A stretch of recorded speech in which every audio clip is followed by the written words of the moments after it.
నమస్తే, welcome to KK news. నేను శ్రీదేవి. ఈ ఎన్నికల్లో గెలుపు మాదే అంటూ వైసీపీ ధీమాతో ఉంది. సీనియర్ మంత్రి బొత్స లాంటి వారైతే విశాఖ నగరంలో జూన్ 9న జగన్ ప్రమాణ స్వీకారం చేస్తారని ప్రకటించారు. అంతవరకు ఓకే, కానీ మిగతా మంత్రుల ప్రకటనలు చూస్తే వైసీపీ గెలుపు అంత ఈజీ కాదని తెలుస్తుంది. సాధారణంగా విపక్షంలో ఉన్నవారు రీపోలింగ్ను కోరతారు, కానీ ఈసారి మాత్రం నేరుగా మంత్రులే రీపోలింగ్కు డిమాండ్ చేయడం గమనించాల్సిన విషయం. గత ఎన్నికల సమయంలో అప్పటి టీడీపీ మంత్రులు ఇదే తరహా ప్రకటనలు చేశారు, కానీ ఆ ఎన్నికల్లో ఓటమి ఎదురైంది. ఇప్పుడు కూడా అదే పరిస్థితి ఉంటుందా అన్న అనుమానాలు అయితే కలుగుతున్నాయి. నెల్లూరుకు చెందిన మంత్రి కాకాని గోవర్ధన్ రెడ్డి ఇదే తరహా ఆరోపణలు చేశారు.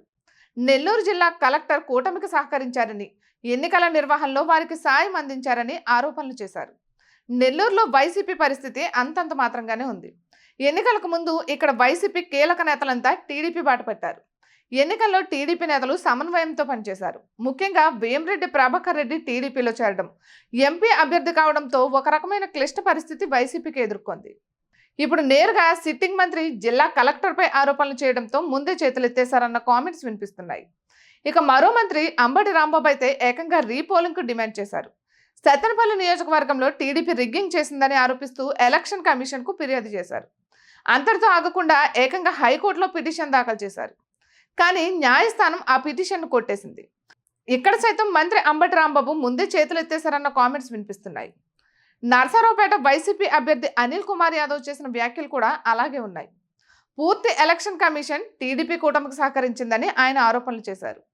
మాజీ మంత్రి పేర్ని నాని అయితే నిట్టూర్పు మాటలతో ఎలక్షన్ కమిషన్తో పాటు యంత్రాంగంపై నిందలు వేశారు. ఇక మంత్రి రోజా లాంటి వారైతే పోలింగ్ నాడు మధ్యాహ్నానికే సొంత పార్టీ శ్రేణులపై అసంతృప్తి వ్యక్తం చేశారు. వారు తనను ఓడించారని ఆవేదన వ్యక్తం చేశారు.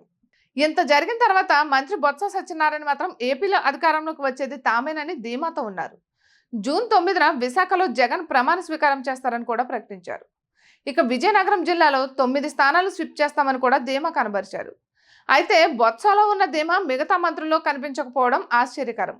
ఇదే వైసీపీ శ్రేణుల్లో ఒక రకమైన అనుమానానికి కారణం. ఇక ఇటువంటి మరెన్నో వీడియోస్ కోసం కేకే న్యూస్ తెలుగు ఛానల్ని సబ్స్క్రైబ్ చేసుకోండి.